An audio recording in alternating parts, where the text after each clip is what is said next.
ಬೆಂಗಳೂರಿನ ಹರಿಶ್ಚಂದ್ರ ಘಾಟ್ನ ಒಳಗಿರುವಂತಹ ಸುಮಾರು 5ಕ್ಕೂ ಹೆಚ್ಚು ಮರಗಳು ಒಣಗಿ ಬಿದ್ದೋಗ್ಬಿಟ್ಟಿವೆ. ಒಂದು ದೊಡ್ಡ ಮರ ಸಮಾಧಿಗಳ ಮೇಲೆ ಬಿದ್ದಿದೆ. ಗೋರಿ ಎಲ್ಲ ಪೀಸ್ ಪೀಸ್ ಆಗಿದೆ. ಆದ್ರೆ ಮರ ಬಿದ್ದು 2 ತಿಂಗಳಾಗ್ತಾ ಇದೆ. ಬಿಬಿಎಂಪಿ ಸಿಬ್ಬಂದಿ ಮಾತ್ರ ಮರ ತೆರವು ಮಾಡೋ ಕೆಲಸ ಮಾಡಿಲ್ಲ. ಹರಿಶ್ಚಂದ್ರ ಘಾಟ್ನ ಸಿಬ್ಬಂದಿ ಬಿಬಿಎಂಪಿಗೆ ಎಷ್ಟು ಸಲ ಕಂಪ್ಲೇಂಟ್ ಕೊಟ್ಟರು ಕೂಡ ತೆರವು ಮಾಡ್ತಿಲ್ವಂತೆ. ಮರ ತೆರವು ಮಾಡೋಕೆ ಅಂತ ಒಂದು ಸಮಾಧಿಯ ಮೇಲೆ ಬಿದ್ದಿರೋದನ್ನ ನೋಡಿ ಭಯಪಟ್ಟು ಹೋಗ್ತಿದಾರಂತೆ. ಅಂದ್ರೆ ಮರಗಳು ಸಮಾಧಿ ಮೇಲೆ ಬಿದ್ದಿವೆ ಅಂತ. ಯುಗಾದಿ ಹಬ್ಬಕ್ಕೆ ಸಮಾಧಿಗೆ ಪೂಜೆ ಸಲ್ಲಿಸೋಕೆ ಬಂದ್ರೆ ಪೂಜೆ ಮಾಡೋಕೆ ಸಾಧ್ಯ ಆಗಲ್ಲ ಅನ್ನೋ ಪರಿಸ್ಥಿತಿ ಸದ್ಯ ಇದೆ. ಹಿರಿಯರ ಪೂಜೆ ಅಂತೆಲ್ಲ ಮಾಡ್ತಾರಲ್ಲ ಯುಗಾದಿ ಟೈಮಲ್ಲಿ, ಸೊ ಅವ್ರಗಳಿಗೆ ಅವಕಾಶ ಮಾಡಿಕೊಡೋಕ್ಕೆ ಇವ್ರು ಕರೆ ಮಾಡ್ತಾ ಇದ್ದಾರೆ ಅಲ್ಲಿನ ಸಿಬ್ಬಂದಿಗಳು. ಅವೆಲ್ಲ ಗೋರಿ ಮೇಲೆ ಬಿದ್ದಿದೆಯಲ್ಲ, ಭಯಪಟ್ಟು ವಾಪಸ್ ಹೋಗ್ತಿದಾರಂತೆ ಸಿಬ್ಬಂದಿಗಳು. ಹರಿಶ್ಚಂದ್ರ ಘಾಟ್ ಒಳಗಡೆ ಸಮಾಧಿಗಳ ಮೇಲೆ ಮರ ಬಿದ್ದು ಸುಮಾರು 1 ವರ್ಷ ಆಗಿದೆ.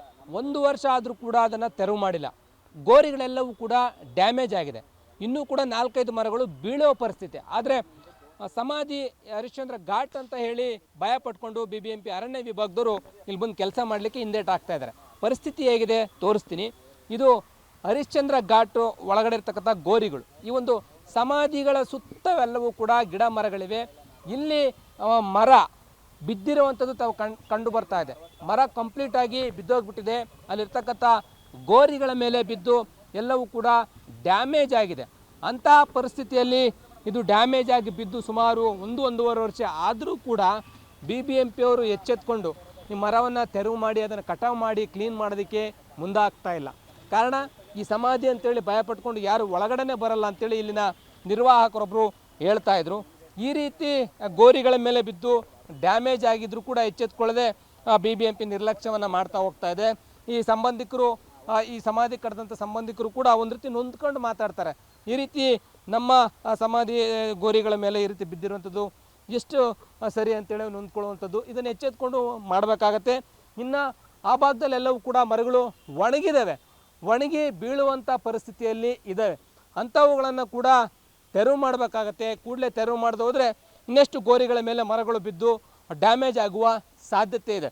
ಹಾಗಾಗಿ ಬಿಬಿಎಂಪಿ ಅರಣ್ಯ ವಿಭಾಗದವರು ಎಚ್ಚೆತ್ಕೊಂಡು ಮುಖ್ಯ ಆಯುಕ್ತರು ಸೂಚಿಸಬೇಕಾಗತ್ತೆ. ಯಾವುದೇ ಭಯ ಇದೆ ಅಂತೇಳಿ ಅವರು ಬರದೇ ಈ ರೀತಿ ಮರಗಳನ್ನು, ಒಣಗಿರೋ ಮರಗಳನ್ನು ಕಟಾವು ಮಾಡದೆ ಗೋರಿಗಳ ಮೇಲೆ ಬಿದ್ದರೆ ಎಷ್ಟು ಡ್ಯಾಮೇಜ್ ಆಗುತ್ತೆ ಅನ್ನುವಂಥದ್ದು ಕೂಡ ಅರಿತುಕೊಳ್ಬೇಕಾಗತ್ತೆ. ಎಚ್ಚೆತ್ಕೊಂಡು ಬಿದ್ದಿರುವಂಥ ಗೋರಿಗಳ ಮೇಲೆ ಬಿದ್ದಿರುವಂಥ ಮರವನ್ನು ತೆರವು ಮಾಡಿ ಕ್ಲೀನ್ ಮಾಡಿ ಸರಿಪಡಿಸ್ಬೇಕಾಗತ್ತೆ. ಇಲ್ಲದೆ ಹೋದರೆ ಮತ್ತಷ್ಟು ಗೋರಿಗಳ ಮೇಲೆ ಬಿದ್ದು ಗೋರಿಗಳು ಡ್ಯಾಮೇಜ್ ಆಗುವ ಸಾಧ್ಯತೆ ಇದೆ. ಈ ಅವ್ಯವಸ್ಥೆಯನ್ನು ಬಿಬಿಎಂಪಿ ಸರಿಪಡಿಸ್ತಾ ಅಂತೇಳಿ ಕಾದು ನೋಡಬೇಕಾಗಿದೆ. ಕ್ಯಾಮರಾ ಪರ್ಸನ್ ವಿನಯ್ ಜೊತೆ ಲೋಕೇಶ್ ಕೊಡಗದಲ್ಲ, ಪಬ್ಲಿಕ್ ಟಿವಿ ಬೆಂಗಳೂರು.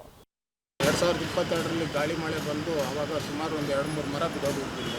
ಅದರಲ್ಲಿ ಒಂದು ಮರ ಅಂತೂ ದೊಡ್ಡ ಮರ ಇತ್ತು, ಸುಮಾರು ಹಳೆ ಮರ ಇತ್ತು. ಬಿದ್ದಿದ್ದು ಸಮಾಧಿಗಳ ಮೇಲೆಲ್ಲ ಬಿದ್ದು ಸಮಾಧಿಗಳೆಲ್ಲ ಡ್ಯಾಮೇಜ್ ಆಗಿದೆ. ಪಬ್ಲಿಕ್ಗಳು ಬಂದೆಲ್ಲ ನಮಗೆ ಹೇಳ್ತಾರೆ. ಬಟ್ ನಾವು ಫಾರೆಸ್ಟ್ ಅವ್ರಿಗೆ ಹೇಳಿದ್ದೀವಿ ಮತ್ತು ಅಧಿಕಾರಿಗಳಿಗೂ ತಿಳಿಸಿದ್ದೀವಿ. ಆ ಫಾರೆಸ್ಟ್ ಅವ್ರು ಬರ್ತಾರೆ, ಸ್ಮಶಾನದ ಗೇಟ್ ನೋಡಿ ಹಂಗೆ ವಾಪಸ್ ಹೊಟ್ಟೋಗ್ತಾ ಇದ್ದಾರೆ. ಅದರಿಂದ ಇನ್ನೊಂದು 2-3 ಮರ ಇದೆ, ಅದು ಸ್ವಲ್ಪ ಕ್ಲೀನ್ ಮಾಡಿಸ್ಕೊಟ್ರೆ ನಮ್ಗೆ ತುಂಬ ಅನುಕೂಲ ಆಗುತ್ತೆ. ಸರ್, ಬಿಬಿಎಂಪಿ ಅಧಿಕಾರಿಗಳಿಗೂ ನಾವು ಕಂಪ್ಲೇಂಟ್ ಮಾಡಿದ್ವಿ ಮತ್ತು ಅರಣ್ಯ ಇಲಾಖೆಗೂ ಕಂಪ್ಲೇಂಟ್ ಮಾಡಿದ್ವಿ.